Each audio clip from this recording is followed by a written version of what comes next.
അപ്പോൾ ഇന്ന് ഈ ചാടിത്തുള്ളി പോകുന്നത് സാമ്പ്രാണിക്കൊടിയിലേക്കാണ്.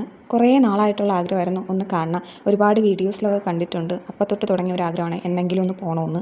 കായലിൻ്റെ നടുക്ക് ഇതുപോലെയൊക്കെ ഇറങ്ങി നിൽക്കുക എന്ന് പറഞ്ഞാൽ അതൊരു പ്രത്യേക വൈബല്ലേ. നമ്മൾ കുറേ നേരം അവിടെ ടൈം സ്പെൻഡ് ചെയ്തു. നമുക്ക് സമയം പോകാനായിട്ട് ഒരുപാട് കാര്യങ്ങൾ അവിടെ ഉണ്ട്. ഫോട്ടോസ് എടുക്കാം. പിന്നെ ചുറ്റും കച്ചവടക്കാരുണ്ട്. ഉപ്പിലിട്ട മാങ്ങ, പൈനാപ്പിൾ, അങ്ങനെ പല ഐറ്റങ്ങളുമായിട്ട്. പിന്നെ അത് കഴിയുമ്പോൾ ഒരാൾക്ക് 100 രൂപ വെച്ച് നമ്മളവർ ഒരു 3-4 ഐലൻഡിലേക്ക് വള്ളത്തിൽ കൊണ്ടുപോകും.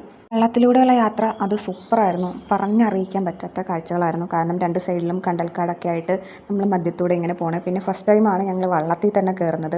നല്ല സേഫ്റ്റി ആയിട്ട് തന്നെയാണ് അവർ നമ്മളെ കൊണ്ടുപോകുന്നത്. നമുക്ക് ഓരോരുത്തർക്കും പ്രത്യേകം ലൈഫ് ജാക്കറ്റൊക്കെ തന്ന് നല്ല സേഫായിട്ടാണ് കൊണ്ടുപോകുന്നത്. പിന്നെ ഞങ്ങൾ പോയത് വർക്കിംഗ് ഡേയ്സിലായിരുന്നു. അപ്പോൾ നല്ല തിരക്ക് കുറവുണ്ടായിരുന്നു. ആകെ 5-6 ഫാമിലീസ് മാത്രമേ ഉള്ളായിരുന്നു. അപ്പം അവിടെ ഉള്ളവരടുത്ത് ചോദിച്ചപ്പോൾ പറഞ്ഞു ഹോളിഡേയ്സിലാണ് നല്ല തിരക്ക് വരുന്നതെന്ന്. നന്ദുക്കുട്ടനൊക്കെ ആദ്യമായിട്ടാണ് വള്ളത്തിൽ കയറുന്നത്. അതിൻ്റെ ഒരു പേടിയൊന്നും അവനില്ലായിരുന്നു. അവൻ ശരിക്കും എൻജോയ് ചെയ്തു. ഫോണിലൂടെ കാണുന്നേക്കാളും അടിപൊളി കാഴ്ചകളാണ് നമുക്കവിടെ കാണാൻ പറ്റുന്നത്. പിന്നെ ഈ ഷോർട്സിൽ കാണിക്കാൻ പറ്റാവുന്നതിനേക്കാളും കൂടുതൽ കാഴ്ചകൾ അവിടെ നമുക്ക് നേരിട്ട് കാണാൻ പറ്റും.